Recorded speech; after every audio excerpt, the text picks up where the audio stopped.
Good morning. Today is a beautiful sunny day here in Yorkshire, and today's task is to plant out the greenhouse with our tomatoes for this year.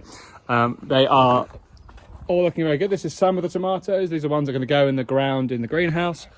Yes, I'm going to show you that, show you the process and show you how I refresh the beds, etc. So let's get going. So this is where we're starting from. Obviously we've got the seeds that we're growing in the seed racks there and over here. I've done quite a lot of seed sowing recently.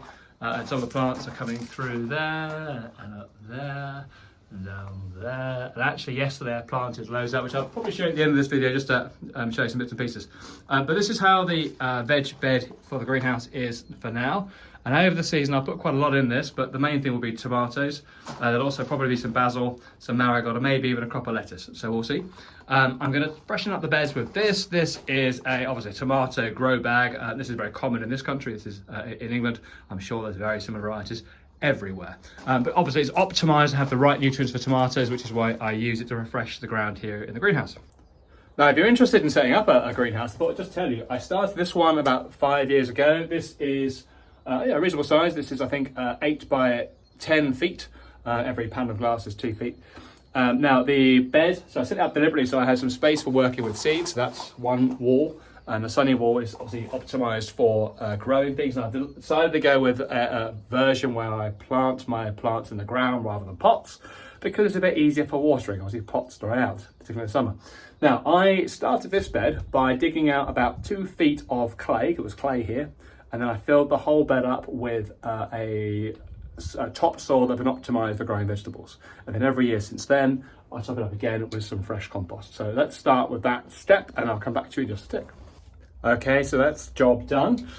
We've got the compost. Hang on, I'll just turn the camera. There you go. So what I've done is I've obviously put the compost bags on the beds. I've broken up the bags with the hoe and then raked it out as a fairly even surface. Now, the plan. I always do this roughly the same. So I always put the biggest tomato at the front, where you get the most sunlight. Round this side, this will be plum tomatoes. And then here I'll put the cherries where there is a bit less light because there's a bush behind here. These will get plenty in the high summer.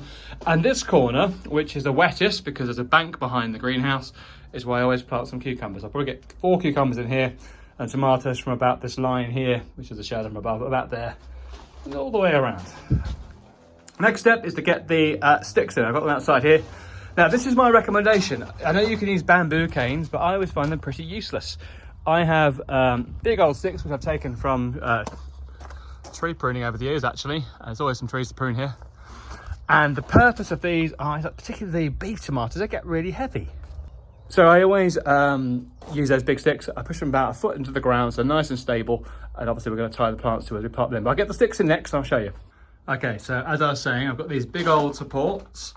They're now in the ground. I'll take my tomato to there. I might put another one in here in a minute. I'm just going to see how I look with the tomato plants. Now, if you look at a packet for tomato plants, it says plant them at least 2 feet apart. This is slightly closer, maybe 1.5. But that's because I'm using fresh compost every time. So there's plenty of nutrients in there. And I know from experience that that'll be fine. And as I said to you before, that space is deliberately bare for cucumbers. So next job is to work out where I'm going to put them. So normally the beef will go over here, then the plum, then the cherry. So that's C, and I'll lay them out. Okay, so we are now planting the tomatoes. Let's just whip around again. So I've made a start. These first 3, these are Gourmandia. And then I'm going to show you this one. These are Aroma, so a plum. And then all the way around to here. They're placed out, I'm ready to go. And I did in fact have one in the front there. So let's show you how to plant tomatoes. Now the key with tomatoes is, like we did with the seedlings, is depth. Now if you're planting your tomatoes on because you're not ready to plant at the greenhouse yet or wherever, you want a bigger pot. I'm going to do that with my fullback tomatoes, and I'd go from a 3-inch to a 5 or 7, depending on how big your plants are. I'm going to plant these deep, so at least up to there. So there's extra stem there to allow the plant to grow more root and get stronger. So let's get that done. You can see the plants have got lovely roots. They're definitely ready to pot on. They have grown really fast actually the last couple of weeks. Up on the windowsill they had. They are double, trebled, probably quadrupled size. But there you go, see, I put it nice and deep. We're way below the surface of the soil. I'm going to push it right back and around. There you go. and then firm it in. And the very last thing I'm going to do is I'm going to tie it on like I have with these ones. So the string I'm going to put on quite loose like I have those ones, because you've got to remember this is the base of the plant. Obviously it's going to go right up to the ceiling up there, and when it does that, this stem is going to be much thicker, probably as thick as the wooden pole I've got there, so bear that in mind. Well, there you go, so that's the tomatoes all planted in, so they're nice and deep. You'll probably notice they're a lot shorter than they were. Gently tied to a pole, and all I've done is give them a good old water at the bottom, and then I'll leave them be. I'll wash my gun tonight, I come down to the greenhouse. But just a few things to show you now before we go. We've got, what's going? So I've got the courgettes now sown. It's April, so that's happening. Pumpkins are sown. In fact, I've got some cucumbers back here that are ready to plot on, so I'll do that in a minute. And then outside, I've been quite busy. We've got in here the parsnip are coming through well. I don't know if you can see that in the under the mesh. First batch of peas is good. I've sown another batch of peas. The broad beans that were in the greenhouse are now out. They've been outside hardening off for a week, so they're out.